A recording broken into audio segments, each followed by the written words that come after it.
good. Okay. Looks like we got feed. Let's get that over here. Okay. Okay, so alright, looks like we are live.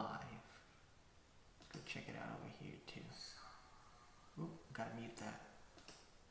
There we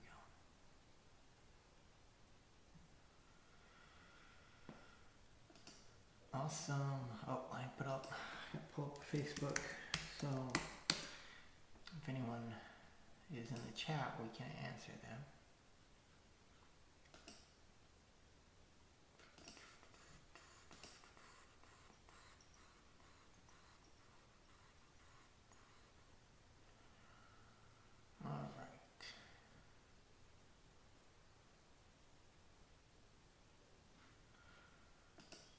Alright, sorry I'm late.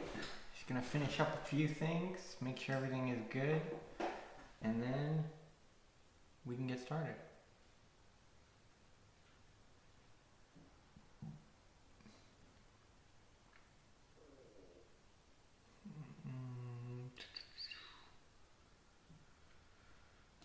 Okay, let me just...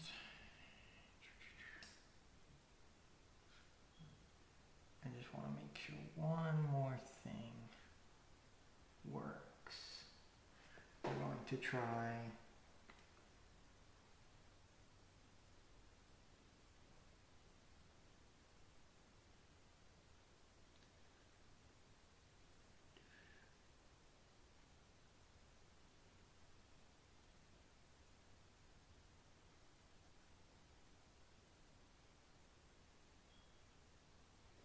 I wanted to see if you guys would be able to see my screen. I don't know if you can. Oh, let's see. Let's see if this works. Oh, awesome. So I can do that, or I can do picture in picture. So that's pretty cool. I wanted you to do that just so we can kind of look at some things and I can show you some things while we're talking. Probably not going to use it that much, but you never know. It could come in handy. So obviously today, just like I said, we're going to be talking about blockchain. Now, I had a bunch of stuff that I wanted to talk about, and then, you know, the news about Elon Musk and Tesla broke this morning, so I kind of would feel remiss if we didn't talk about Bitcoin at least a little bit. That was not where my kind of planning on this was going, but, I mean, it's always an interesting topic, and I'm happy to talk about it anyway, so we can do that. So, let's get right into it. Now, obviously, oh, I'm sorry, I'm trying to get picture in picture, so I want to make sure I do that.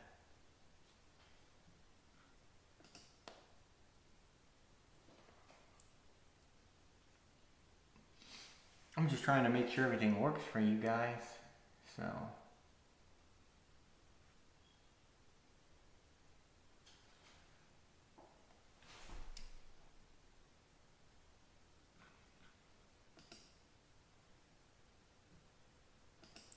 Okay, it looks like... Well, it looks like everything's good. Alright, let's... What do we do when we do that? Let's see. Trying to get picture in picture. I'm sorry, I know I'm already late. I had said 2 o'clock was when we'd be starting. But, you know, at this point, might as well make it perfect. I should have done it before, but I didn't. But next time, I won't need to. So I'm trying to get picture in picture. Oh, okay, I think, let's see if that did it. Picture in picture is on. And you know, I also could have looked this up before I came on, but I just, you know, like a good professional, I waited till the very last moment, and now we are learning together. So, oh, there we go. Picture in picture, perfect. So that's cool. So we don't really need that right now, but again, there's some stuff I might want to show you, some articles I think may be worth looking at, or just good background noise while we're talking, so you don't just have to look at me the whole time. So yeah, now we can do that, and if I get any kind of engagement and they have a question and I don't have the answer off the top of my head, you can always go and find it. So that's pretty cool. That's what I wanted to make sure was going, smooth before we jump right into it. But we know that works. We know how to make it work. So let's get started. So the big news is Elon Musk and Tesla. They announced that they're going to be having some of their cash reserves in Bitcoin. Obviously, that shot the price up, which is what the Bitcoin community was waiting for. Just one of these big companies, pretty much, we were assuming it was going to be, and I guess I'm speaking as kind of homogenous unit, which it certainly isn't, the Bitcoin community. But I would say the majority of the Bitcoin community was looking at Tesla to be that company to take that first step, because Elon has been kind of making noise in that direction for a long time. So it was just kind of inevitable. Most of the community, I would say, thought anyway. So, today is just kind of the day, and it shot Bitcoin up pretty much to its highest ever price point, which is a good thing. I think it'll keep going up, and I think more companies are going to get on board with it. As soon as, for me, the moment where I kind of said, yeah, this is mainstream, we're in it now, this is the adoption period, that happened when, on a personal level, I saw it on Cash App. When I saw it on Cash App, obviously I stay in the know when it comes to tech news, financial news, business news, all that kind of stuff.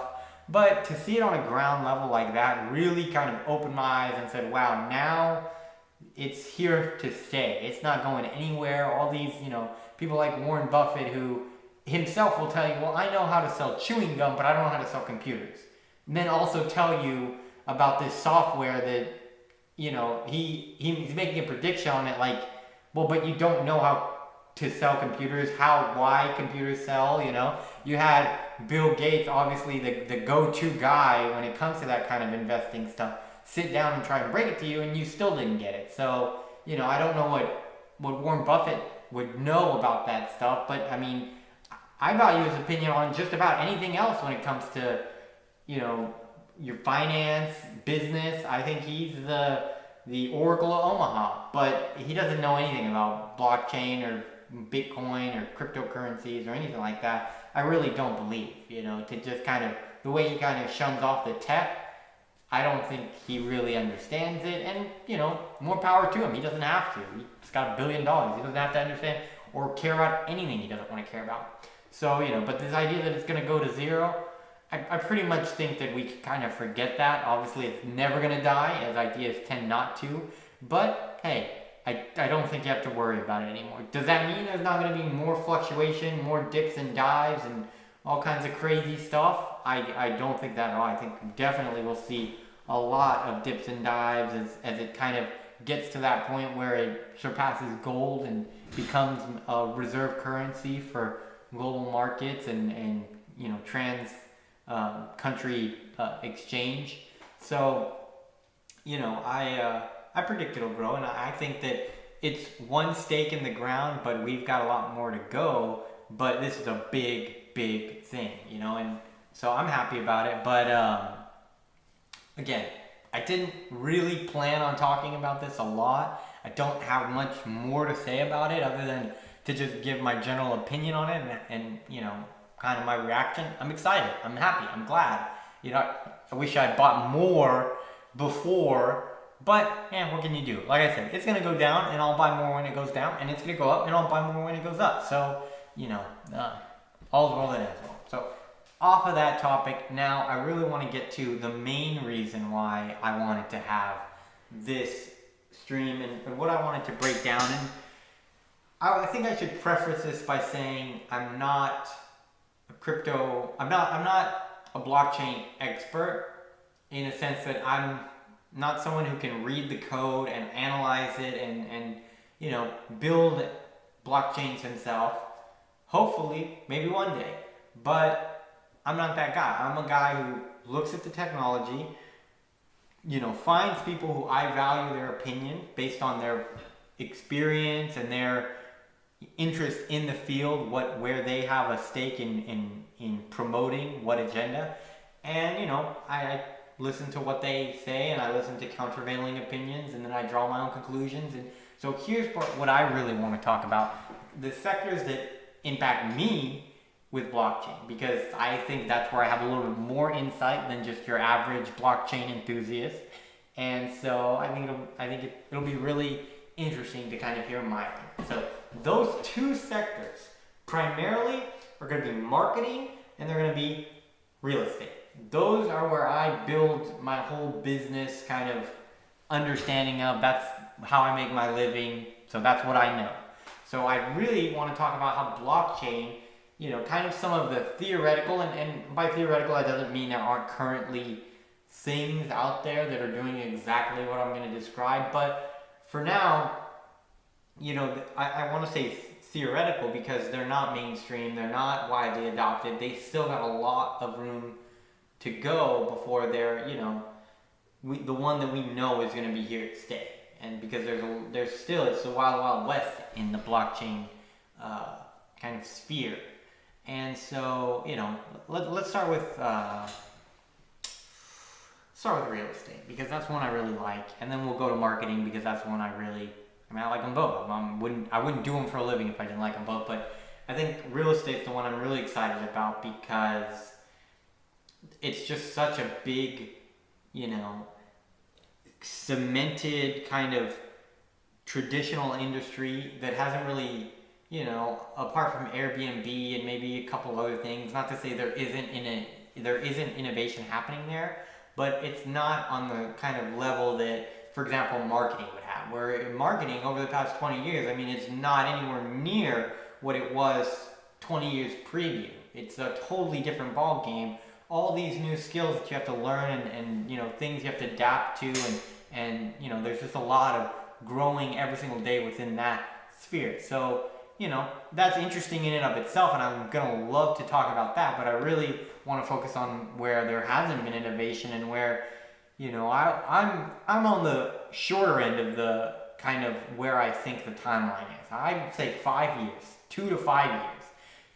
Pre-pandemic, you may hear me say, you know, we've got 10 years, we've got 15 years. Post-pandemic, no, I don't see that at all. I think the pandemic and a lot of the action that came out of that pandemic is going to be just heightening the innovation, just heightening the adoption of these technologies, where people are just, all of the different things that these technologies can solve, people are ready to get on board with that, and just are waiting for someone to introduce something that not only solves the problem, which a lot of these things potentially can, but work out all the potential bugs, all the potential things that people would not want to deal with.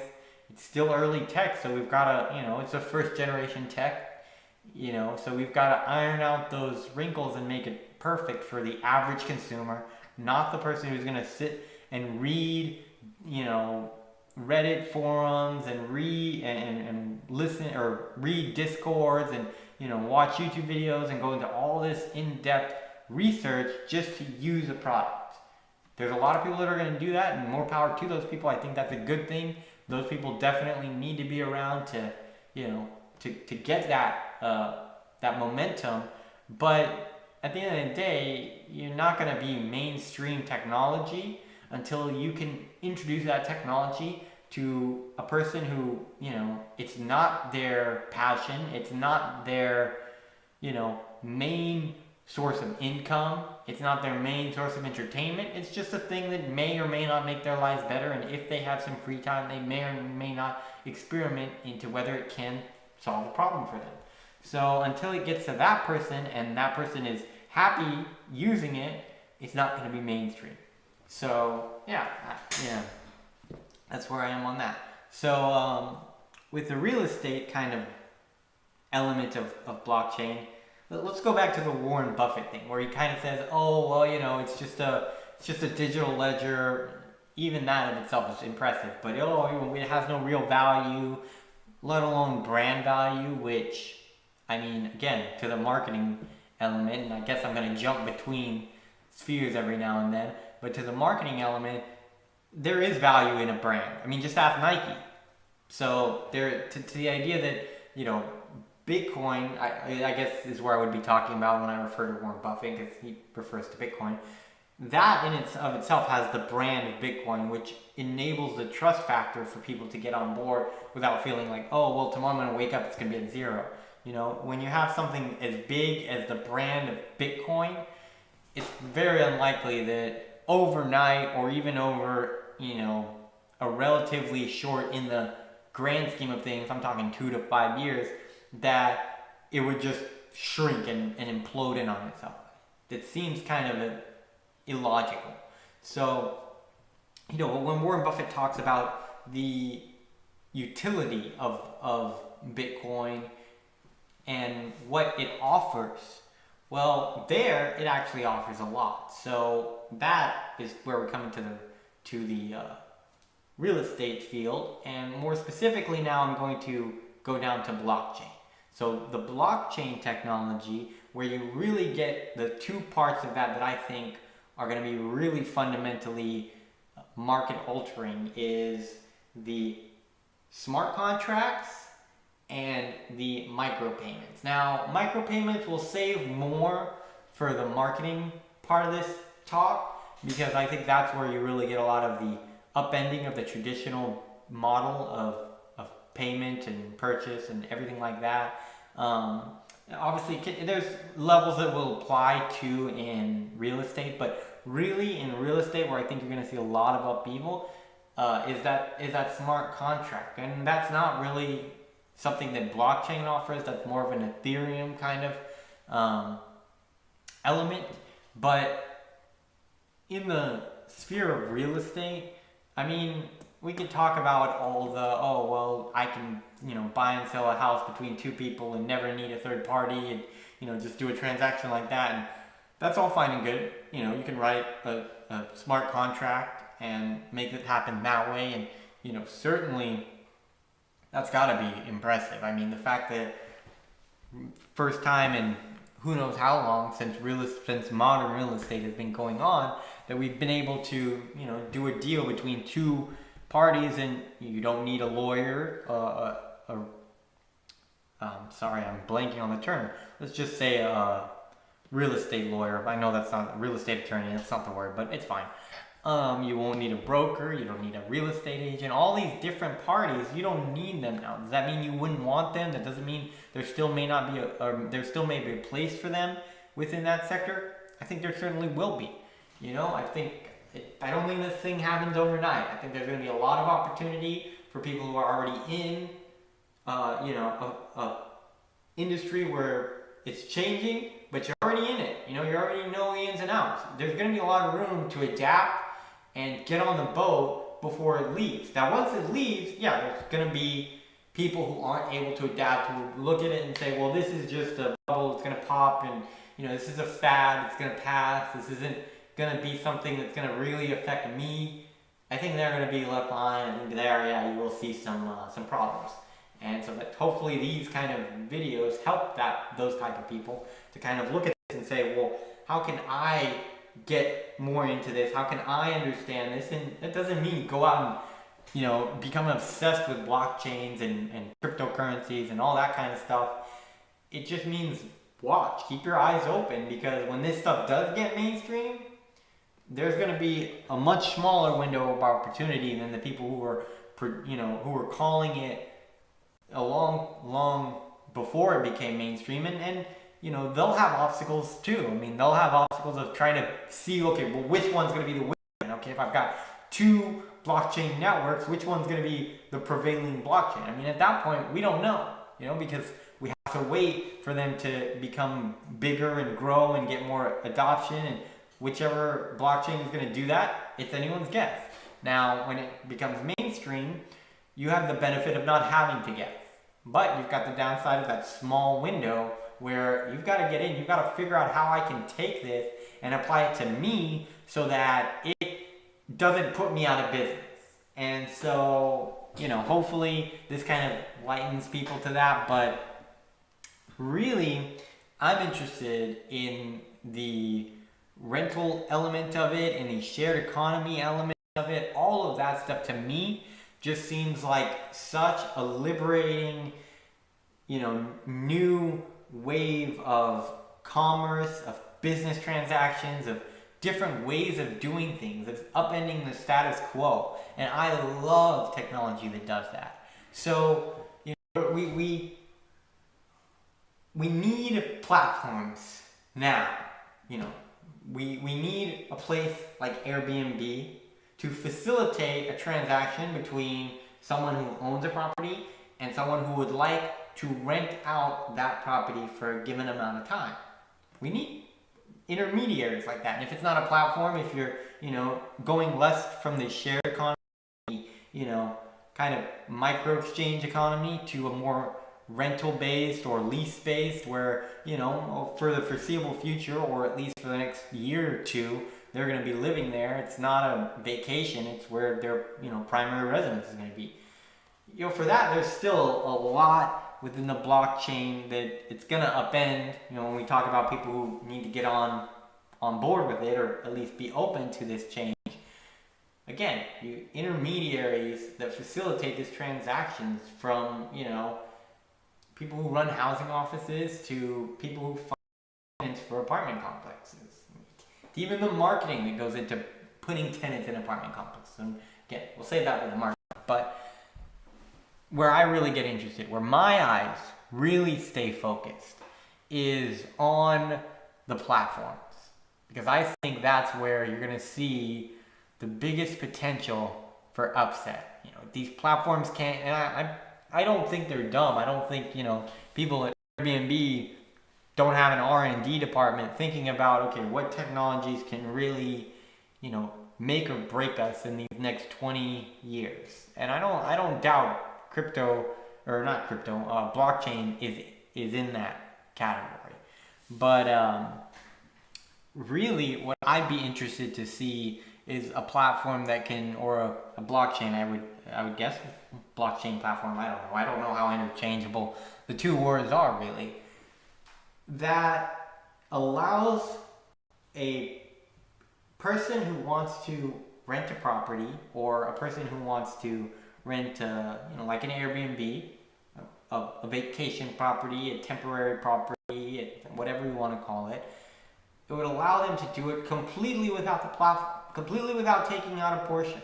Like an Uber driver that gets all the money from the passenger, and none of it goes to Uber. Obviously now, I'm not the kind of person that says, well, I think Uber should make no money. It should all, I think that would be ridiculous. They have service that house all of the software that allows this service to be, provided to the consumer. They have to maintain this. They have to protect people's data and privacy. All of this requires, requires manpower that you have to pay for. So this idea that I just want it to be free, and a platform, whether it be Fiverr or Uber or Airbnb, once it offers it, it just should not take any payment. I don't think that's smart. Now, maybe they could have a membership payment. I think that's more honest. I think, there you get into different things. You get into things of logistics of, who your true customer is, and stuff like that. And, but that's a little bit more nuanced. Maybe we'll save it for a different video.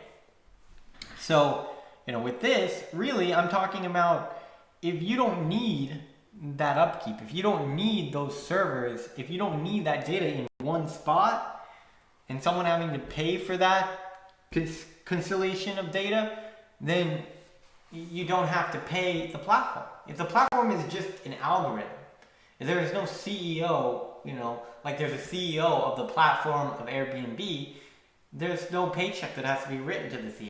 The people who write a blockchain, once it's live, they don't get payment from that blockchain unless they wrote that in which case it probably wouldn't be a very successful blockchain. And so, all of that is really going to upend things, in my opinion. I mean, it's going to explode. I think that we're going to move away from people. I mean, if we haven't already done that, the fact of the matter, if you look at the statistics, Gen Zers don't look at owning a home as something that they need to do, in the same way that, you know, even millennials or Gen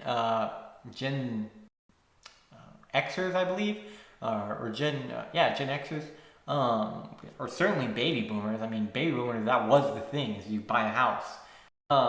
That's not really a concern for Gen Z. I mean, if you just look at raw data, they don't really think it's a major thing. And not only that, but it's a lot harder now to do that than it used to be. In some ways it's a lot easier. I mean, certainly, I'd say it's easier to get a loan with a very low interest rate. I mean, interest rates back then, oh, forget about it. But, you know, again, it's the details that maybe we can worry about for a different show. So in this one, really, we're just talking about where I see the most potential for someone to really, again, if you were to button down the hatches and really build a real estate portfolio and say, you know, I want a shared economy empire. I want an Airbnb empire. I want to be able to have all these properties that on their own are appreciating and bring me value and adding value to my portfolio, and are assets just of the stone and the concrete and the land that they exist on. Just in that element, they're an asset. Not to mention, you know, they're a hedge against inflation. Not to mention, on top of those two very important things, which alone would be enough to put those into your portfolio. On top of that, you've got an asset that previously, okay, you want to make, you know, passive. I guess you can call it passive. It's not really passive because you got to do work. But I mean, once you do the work, it gets become passive, so we can call it that.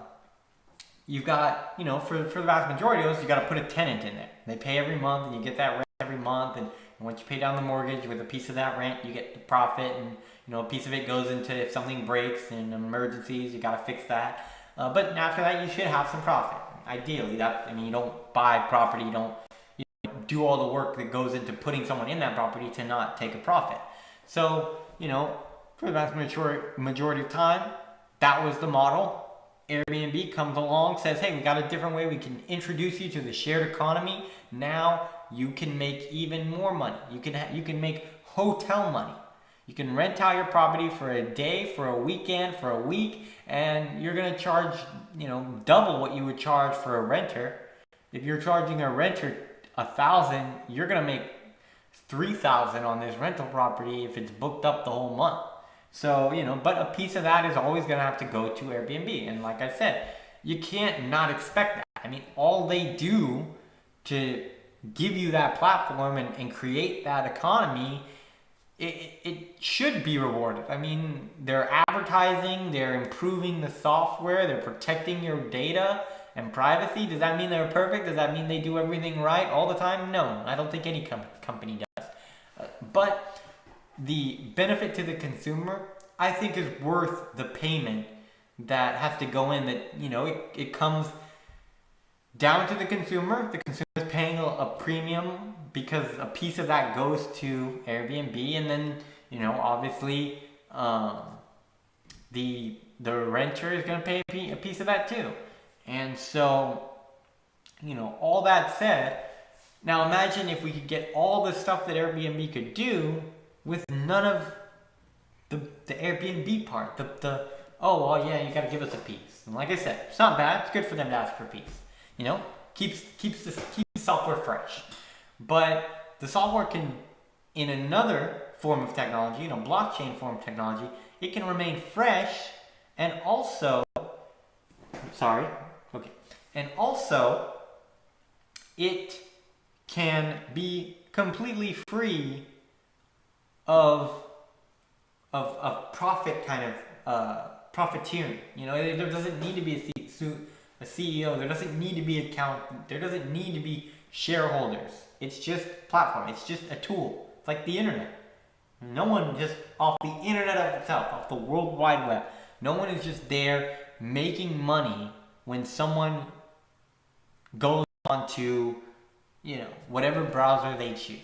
Now, when they use an application within that blockchain, you know, or I'm sorry, that application, then yeah, obviously, you know, it's up to the discretion of the platform of whether they're going to charge or not. You know, Google doesn't charge its supposed customers. I do the quotation because there's a little bit of, again, nuance there of who is actually Google's customers. And I'll save that for the marketing part of it, because that is, again, where we get into some really interesting kind of possibilities. And so, yeah.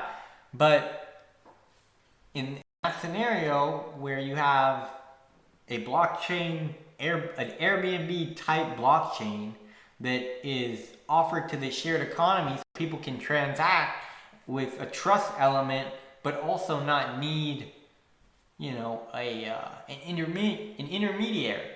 I think that would be really interesting to see, and I definitely think we're going to see it. How it goes into insurances and protections and all that kind of stuff, I'm really interested to see that as well. I'm definitely, there's going to be some stuff, like I said, it can't be mainstream until we iron out all the kinks and figure out, okay, how can this protect the consumer, protect the homeowner, and make sure everyone has the most opportunity to not get swindled. So until we figure out that, you know, we've got some work to do. But I definitely wanted to put that out there as something to think about. You know, like I said, the shared economy, I think, is going to be one of the things where it's most affected for the better. The person at the very bottom who is buying a service, whether it be on Fiverr or be on Uber or be on Airbnb, and the person offering that service, those people are going to benefit more than anyone, because they don't have to give a piece to Fiverr. The person who's creating the service doesn't have to give a piece to Fiverr. The Uber driver doesn't have to give a piece to Uber.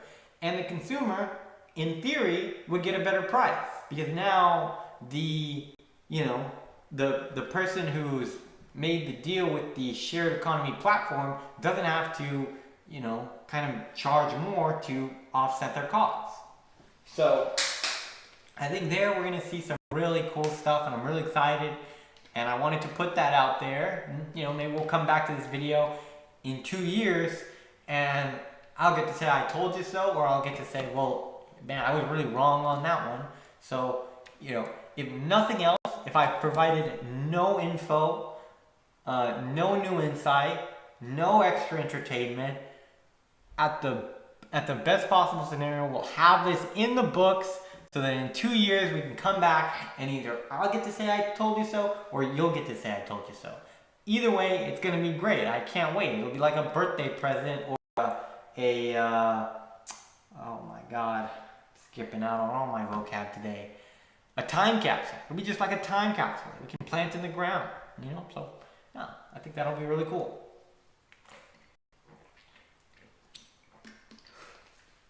I'm sorry, I had to get a drink. I was talking for so long, I didn't get to take a breath because I wanted to make sure I didn't lose my train of thought. So, you know, I had to make sure I got all that out there.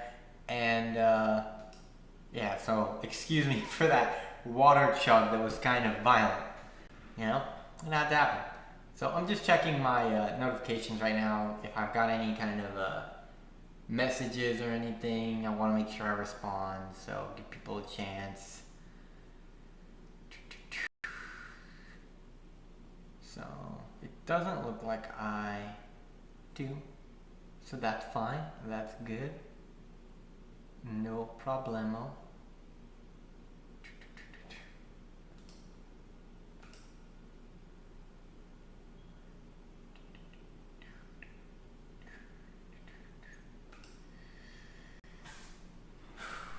All right, so now let me see what time it is. I don't want to keep everyone here for a long time. It's not going to be a crazy long stream.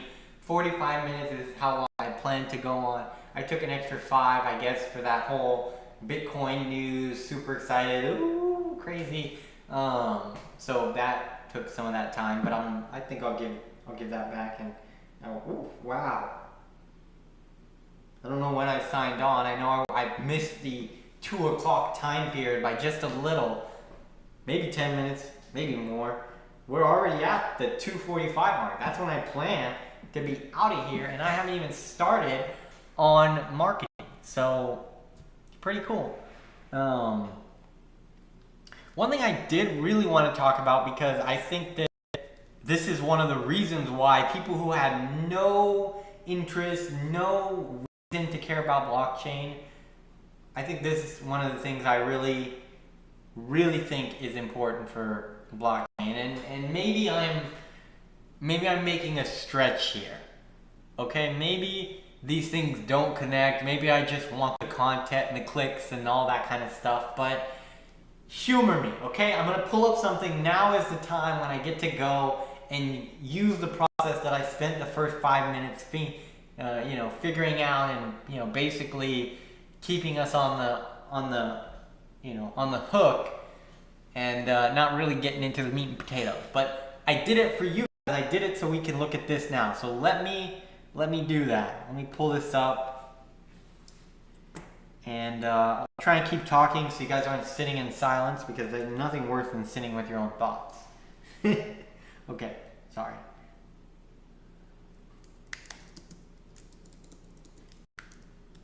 Oh, I stopped talking. I'm sorry. I did it. I did exactly what I said I wouldn't do.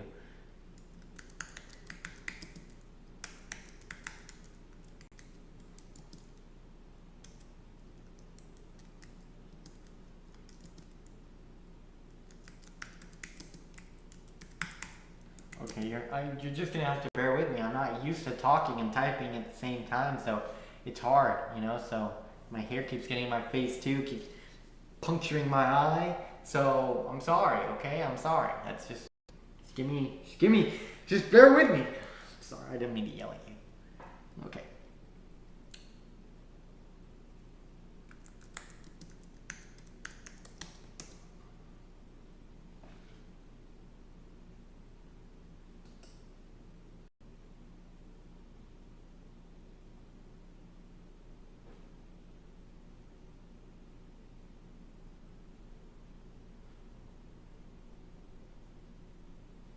Alright, so here's what I'm going to pull up. Here's what I want to show you.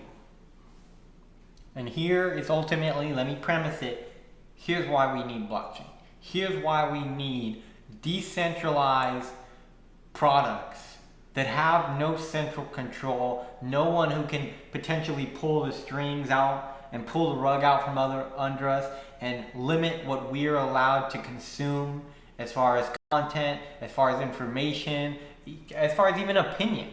Whether you feel something is not worth it or not has no bearing on whether a person has a right to consume what they want to consume.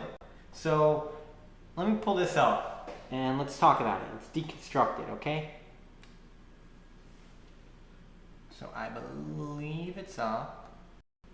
Let me just double check. Okay. Okay.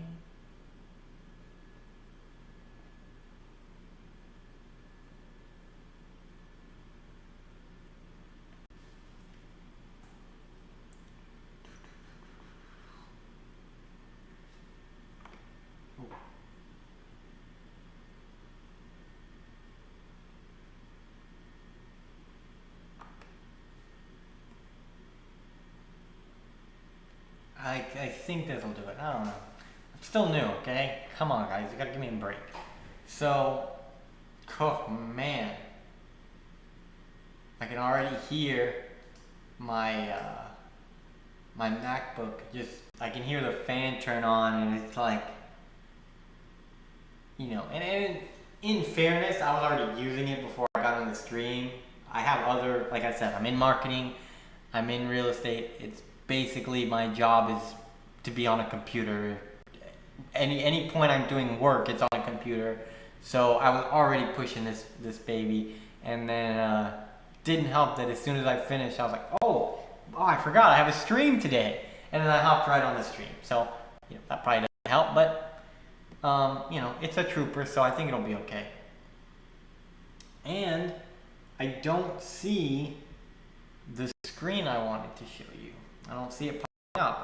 I didn't want to talk about it until I saw it popping up. Oh, okay, maybe it might be coming. It looks like I'm still talking. So Yeah, I want to make sure that that works before I go down the screen and we start exploring this.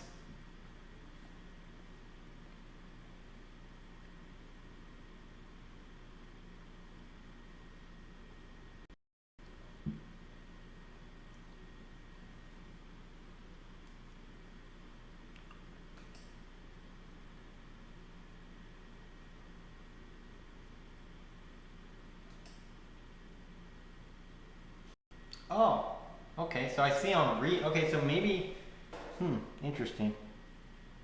So let's try that. Because right now it's showing me in a tiny screen of me.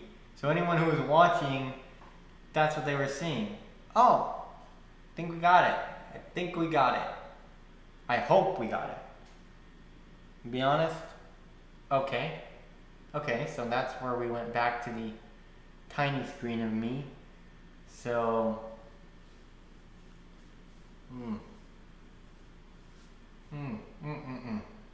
it's still a learning process, guys. I'm sorry.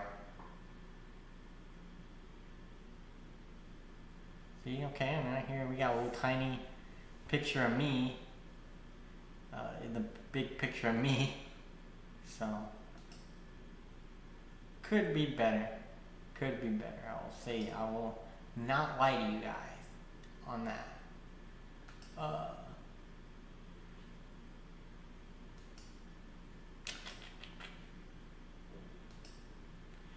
let's just try and assume that at this point I figured it out and it's working and we're good. I don't know if that's true. I hope it is. So,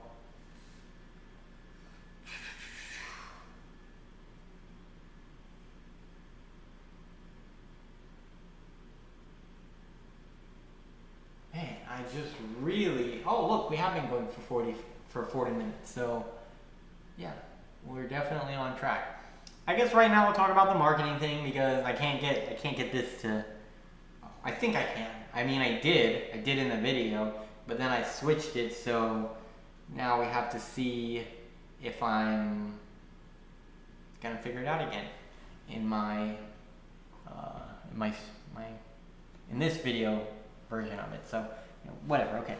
So in the marketing side of it, where I really see the innovative part of the blockchain technology is in the micropayment part of the blockchain technology. Now let's go back to that kind of off-cuff remark I said about Google, where I said, when we go to Google and we use Google, we type something into Google, we think we're Google's customers. Well, here's where I want to get on that, is we're not Google's customers. Well, I mean, in my case, yes I am, but again, I'm in marketing. So the marketer is Google's customer. The person who's going to pay Google for data so that they can market products to people on Google, those are Google's customers. The people who just use Google for information, for anything revolving the search engine itself, those are not Google's customers. Google doesn't have an obligation to those people, and for better or worse, other than keeping people on Google, Google's not trying to serve those people. Now, imagine a platform that existed without a head of Google, without having to say, hey, we're going to make it so that this is the new way moving forward, that information is going to be distributed, that we're going to funnel things, that we're going to prioritize things. Imagine if there was no figurehead of that and it was just by popular demand, by some sort of digital meritocracy. And imagine every time you wanted to use that service and get that query answered that you had, it went out to someone and someone got a micropayment for running an algorithm that helped find that answer.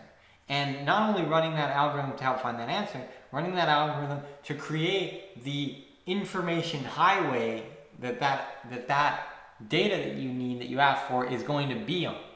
So at this point, that's all Google. Google needs to do that. It's not just algorithms. It's not just machines that make it happen. It's software people. It's IT people. It's marketing people. It's user interface people, user experience people, all these different types of people that have to go in to make the platform what it is. But what if it was so that the people who made a platform like that just did it to have a better platform? Just did it just to have, for themselves. They want to use it as much as anyone else, but platforms like that have no utilitarian until they have wide adoption. So they have every incentive to make it as good as it can be, and then iron out all the bugs so that it takes that widespread adoption and it allows them to have a product that's actually usable. Because again, it serves no function if you and a group of your close friends are the only ones who use the blockchain, unless it's not a search engine blockchain, not a platform blockchain, data blockchain for private information for a select party. If you're talking about shipping or anything like that, in that case, yeah, there may be use for a private blockchain where you don't want a bunch of people using it, but this really isn't that situation, so a little irrelevant, but that's okay. So yeah, to me that's going to be another real big thing to watch, and I already know, again, that book that I referred to, Blockchains, by the Harvard Business Review, I believe. That's a good book for some reference material of what kind of platforms are already out there doing what I'm describing. But again, we need to see which ones are going to take the lead over time. And there's nothing that's going to tell us that other than time itself. So we're just going to have to wait and see. So that's pretty much where I wanted to kind of end it. I can go on and talk about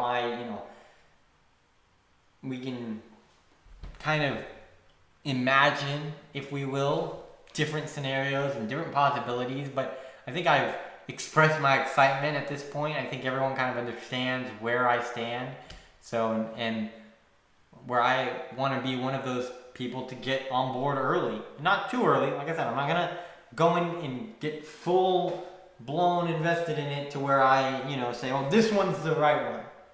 Well, maybe the markets don't say that.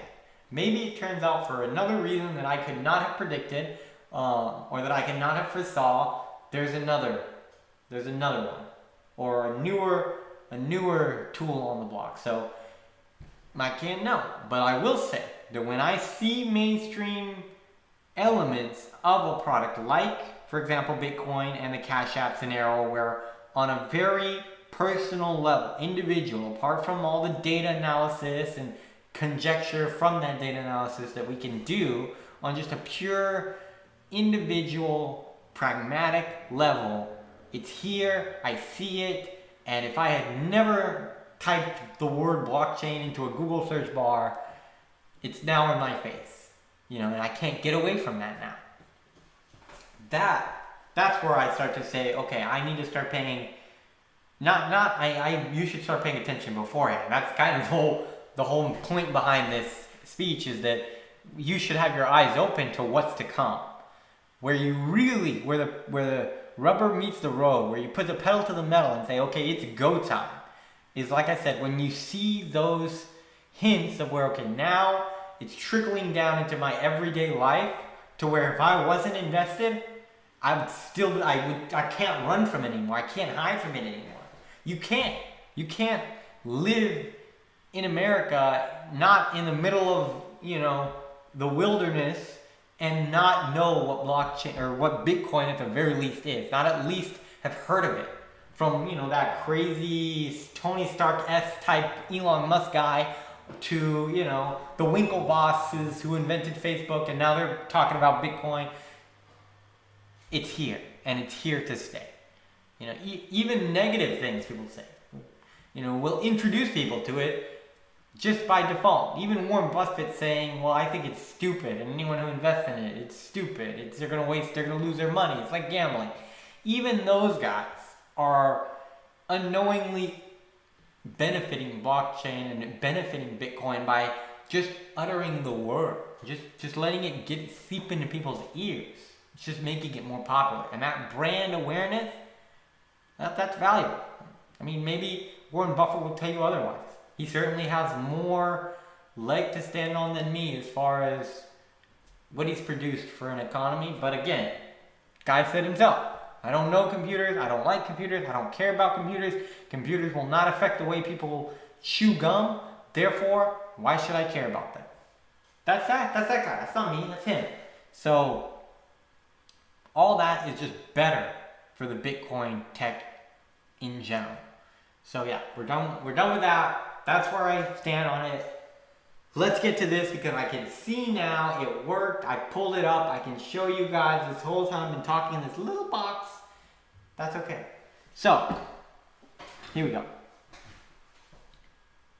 What do we have here? What do we have here? What do we look at? I mean, it's just an article you want me to read? I thought this was a live stream. I don't read. The secret history of the shadow campaign that saved the 2020 election. And there's a lot here. You know, a lot between how a powerful cabal of important people from tech to unions to media, all these different people, they got together to quote unquote save the 2020 election. Now, I'm not going to read all of this because I'm not going to go into partisanship or where you stand on what. I'm just going to note that I don't really think, even on opposite ends of the spectrum, I think you could probably get two different people on both sides and get them together and say, hey, who do you want to determine what you decide?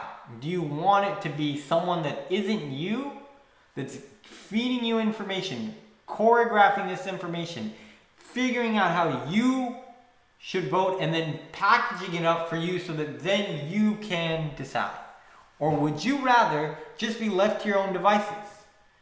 Do you believe that you have the ability to make the right choice if given all the information? Or do you believe that there is a potential that you can be given wrong information and therefore make a wrong choice? And so not only do you want to not let yourself make that choice, but you would actively be willing to let someone else choose for you so that you don't have the potential of being fed something that could lead you astray. Now, I would suggest that, hey, I think most people probably trust themselves more than they trust some no-name random in a big building in New York or in California, wherever, deciding what's best for someone. I think most people would say, I'll take my chances with my own opinion, thank you very much. And that's basically what this article comes down to. It's a Times article. I suggest everyone go and read it. It's the secret history of the shadow campaign that saved the 2020 election. It says it right here. Let's see if I can find it.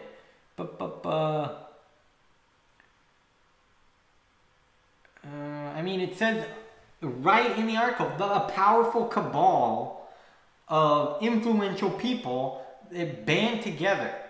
And now if you just took that and didn't finish it, you'd be like, a powerful cabal of people, what the hell are you talking about? I don't like that at all. Now, because at the end of this article it says saved, we're all supposed to say, okay, they were saviors. There are saviors. Well, then I don't have to worry about anything they do because they saved us. I just don't just take it at face value that I'm saved now. That's great. I don't have to worry about saving myself. So much more free time now that I have. And so, all of that to say, look, I'm not here to pick sides. I'm not here to say, one side did this, one side did that. If the roles reversed, maybe the other side wouldn't have done that. I'd say probably both sides are capable of doing bad things. When you centralize power, not to quote J.R.R. Tolkien, but absolute power corrupts, absolutely. And maybe it's not Tolkien that said that, but I'm just referring to the ring, So, yeah, but I really think that when you give this power and this control to people, it doesn't really matter what came before, whether you thought they were good intentioned or whether you didn't think they were good intentioned. It leaves the room for them to abuse that power. And so why do we get so fed up with these people time and time again? Every 4 years, every 8 years, there's always going to be 49% of people who are just mad at these people for being disappointments. And it never fails. And I would even suggest it's more than 49%. I would suggest that it's a plurality of people that really are just fed up with these people. That, they promise one thing and they deliver completely different. And so I'm going to take that off the screen. Like I said, go read it. I'm pulling it up as reference, but I'm not going to go into it and break it all down because that's not what this is about. It's about crypto and blockchain more generally. So, when you give that power, it just seeds the ground for corruption, for misuse, for people who have never met you, who have never lived in your shoes, who have no idea about your way of life or your, where you live and how that economy, microeconomy functions. They are going to dictate to you how life should be lived, how you should adapt, how you should understand, how you should get with the program. And so all of that leads me to believe that, there's many other things, but crypto and to a larger extent blockchain is the solution. Because, there's people everywhere saying, oh, what we need is to use the government. We got to go after these people, this powerful cabal of shadowy figures. We got to break them up. We got to stop them. We got to cut them down. So your problem is government, and your solution is government. There's a fire raging, and you decide, what would really work to put this fire out? Gasoline. Because it's a liquid after all, so it can't be flammable. Not to take from the history of any time anyone has ever gone to the solution, it's always ended in a flaming pile-ish dog shit. But this time, this gasoline is different. This won't light on fire as soon as I douse the flames in the gasoline. And yet, we always end up doing it. It's like we have short-term memory, that we get disappointed, disillusioned, and angry. And then so we're like, well, what solution, what can we do? We can try it again. The definition of insanity is trying the same thing over and over again, expecting a different outcome. The exact same thing, again and again, and expecting a different outcome. So I'm beyond the point where I'm looking at government, looking at my elected officials and being like, these are the people that are going to save us. The people who are going to really affect change are not the people who could go into the free market and create enterprise and create jobs, create demand, create supply. None of that. It's people who could kiss ass for a living. Those are the brightest among us. It's the people who could fundraise, which, again, I repeat myself, but kiss ass for a living. Those are the people who are going to save us. Not the people who have proven that they deserve to be on the top of the heap through meritocracy, through being the best, by owning the majority of consensual agreements that need to exist to be a major player in a marketplace. No, forget those people. What? No. They're greedy. But these guys, these professional ass lickers, they're not greedy. They're good guys. I trust them. Give them my money. Give them my vote. Give them everything. Power, you want it, you got it. You're not going to be corrupted. Look, I'm sure they meant well. I'll give them the doubt. For the sake of argument, I'll give them the benefit of the doubt. I'm sure they mean well, but they're not, they're a day late and a dollar short, okay? I mean, they're sitting over here the same way colleges are sitting, you know, in the software field, like, okay, well, if you turn to your textbook written in, you know, 2011, it's 2021. 10 years later, how much new software is out there? And how much is inundated? I mean, you're better off going to the field. And these politicians have never stepped foot on the field. How would they know? Let's stop asking them to fix problems. Let's invent tools that can help us take back the power. And say, you know what, Google, thanks but no thanks, okay? I really signed up for one thing and you're selling me another thing. I didn't ask for you to be the truth sayer. I didn't sign up for you to tell me who my friends should and should not be. I think I want to make that decision.